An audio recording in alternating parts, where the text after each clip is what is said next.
Olá pessoas, esse é outro vídeo meu aqui na internet. Bom, no vídeo de hoje então, vamos falar um pouquinho da leitura feita até agora aqui do Guerra e Paz. Durante essa primeira semana de leitura então, que havia começado lá no Natal, mas enfim, por conta dos feriados, etc, etc, o vídeo só vai sair agora. Eu li até a página 157 e vou comentar um pouquinho aqui com vocês. Porém, eu não vou comentar da história em si.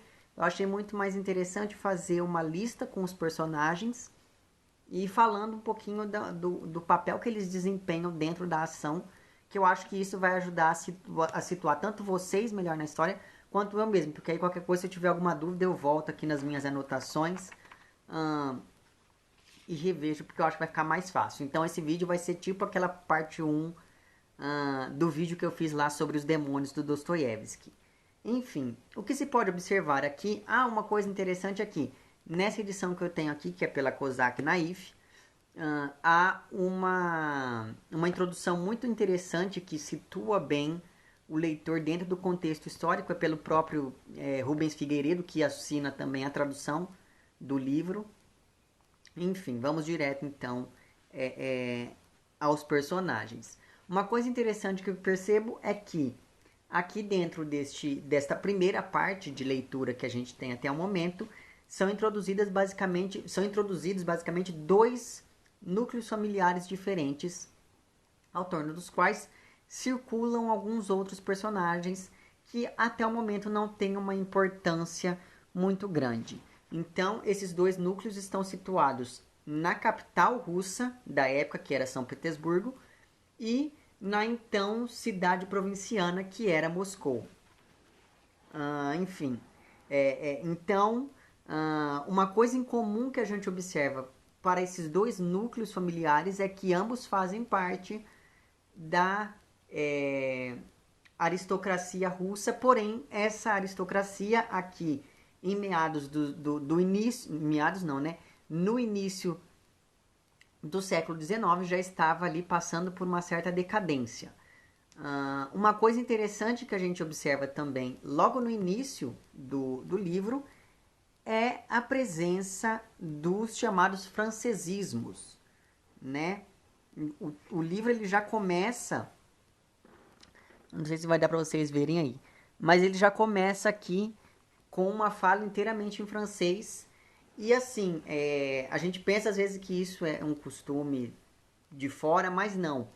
A cultura francesa ao longo do século XIX era extremamente forte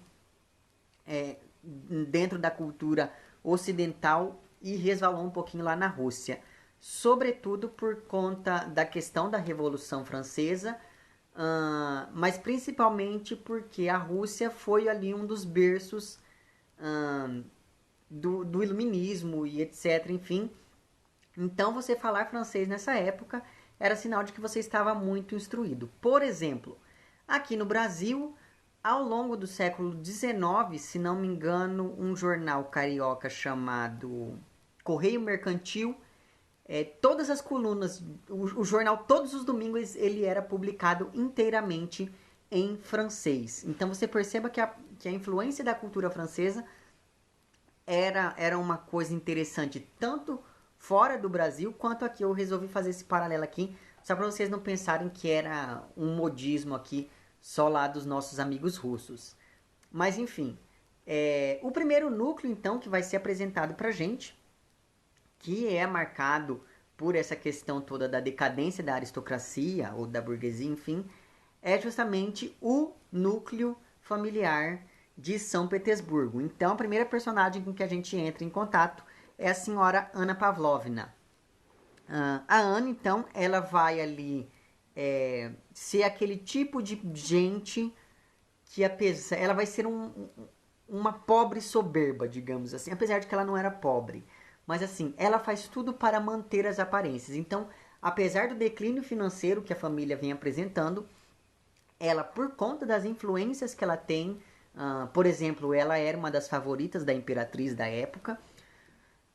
Enfim, por conta ali de todas essas questões sociais, ela meio que sempre tenta ali manter uma fachada de granfina. E no momento em que o livro começa, então ela está dando uma grande festa em que são convidados somente os membros mais conceituados da elite russa. Outro personagem que também nos é apresentado nesse momento é o príncipe Vassili. Vassili? É esse mesmo. Oh, eu acertei o nome do cara. Uma coisa interessante é que naquela época, dentro do sistema social russo da época, um príncipe não era o que é um príncipe pra gente. Ele era como se fosse um duque ou um conde ali, enfim. Então, nós estamos diante tanto da Ana Pavlovna quanto desse príncipe Vassili. E uma coisa, eu não sei se eu estou pronunciando certo, tá? E uma coisa interessante, então, é que eu não fui com a cara deste sujeito. Ele é um sujeito extremamente falso, e isso eu percebi logo no início, assim, ele é uma pessoa que tenta sempre agradar os outros e sempre tenta ali ser amiguinho de todo mundo. E mais do que falso, eu não sei se ele é mais falso ou se ele é mais interesseiro, porque assim, o bicho que você percebe, assim, nesse primeiro momento da leitura ele ainda não fez nenhuma falcatrua, mas eu estou sentindo que ele vai, não sei. Sabe quando você não vai com a cara da pessoa? Então eu não fui com a cara desse sujeito aqui. Apesar disso, ele é descrito ali como um bom pai que está tentando ali arranjar casamento para os dois filhos e para a filha. Ele é pai então da Hélène. Perceba que nomes franceses são muito comuns aqui também por conta dessa influência da cultura francesa dentro da sociedade russa. Então ele é pai da Hélène, do Anatole e do Hippolyte. E assim, é uma descrição dos três, a gente fica sabendo que eu acho que é o Hippolyte, que é um beberrão, enfim. E esse Hippolyte vai se envolver ali com outro personagem em um caso bem famoso aqui dentro deste momento da narrativa. Enfim, nessa festa então que a Ana está oferecendo ali, né?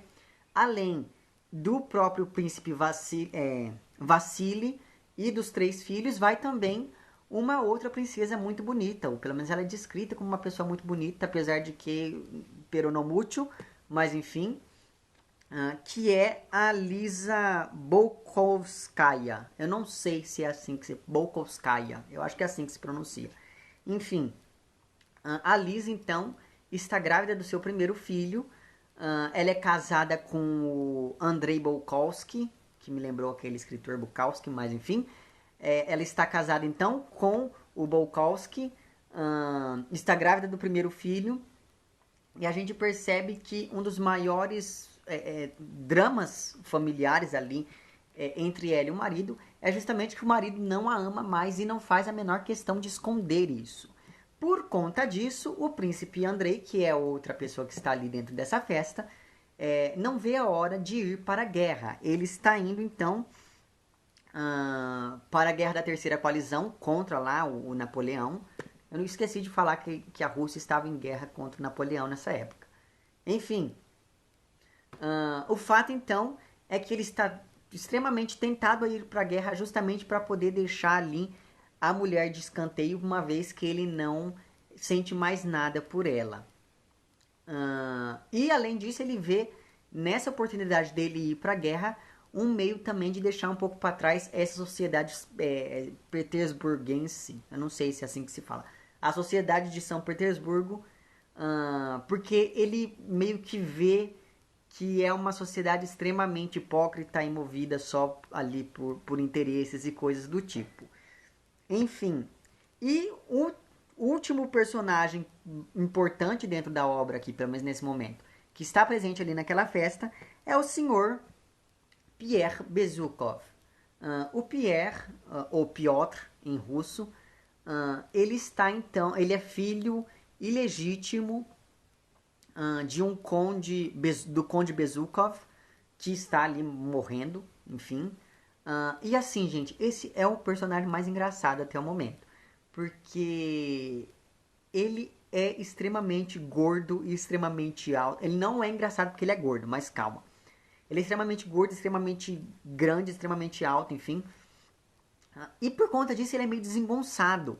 Então, assim, pra piorar um pouquinho ainda mais a situação dele, além de ser desengonçado, ele bebe muito. Então, assim, ele vive dando vexame.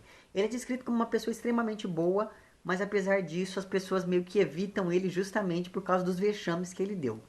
Por exemplo, um desses vexames foi uma brincadeira entre ele e alguns outros amigos dele bêbados que envolveu um policial e um urso. Enfim, o fato então é que a gente está diante desses personagens.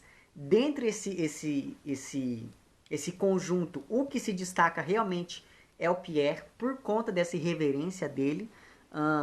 Inclusive as pessoas, apesar de terem convidado esse personagem para a festa, eles meio que tentam sempre deixar ele um pouco à parte nas discussões políticas, porque as pessoas têm medo de como ele vai se manifestar e do que ele vai falar quando estiver ali comentando sobre a política da época.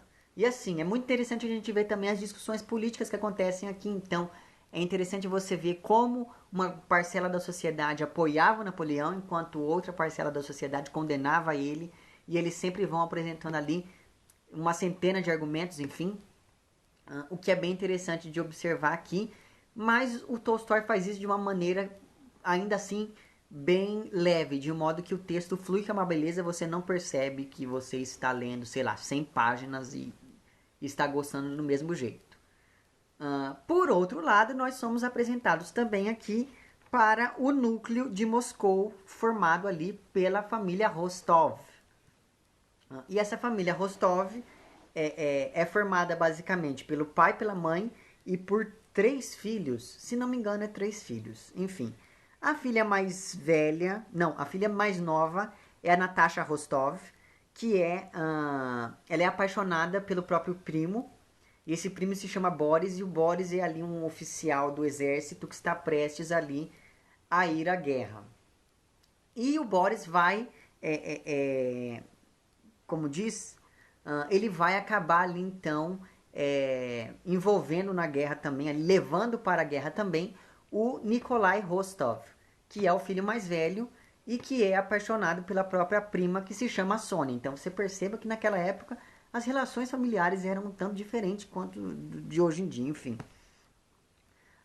Então perceba que o Nikolai, ele vai, então, aparentemente ele está querendo muito ir para a guerra com o Boris, tanto pela emoção de ir à guerra, porque afinal de contas os dois são jovens e não tem nada a perder, mas principalmente porque assim ele vê um jeito de deixar para trás o ambiente sufocante que é a casa e a família, enfim, e deixar para trás os estudos e a namorada e tudo mais e partir para essa aventura. E a última filha, que na verdade é a filha mais velha, se chama Vera, e eu não gostei dela também, porque ela é uma pessoa extremamente mal amada, para não falar outra coisa.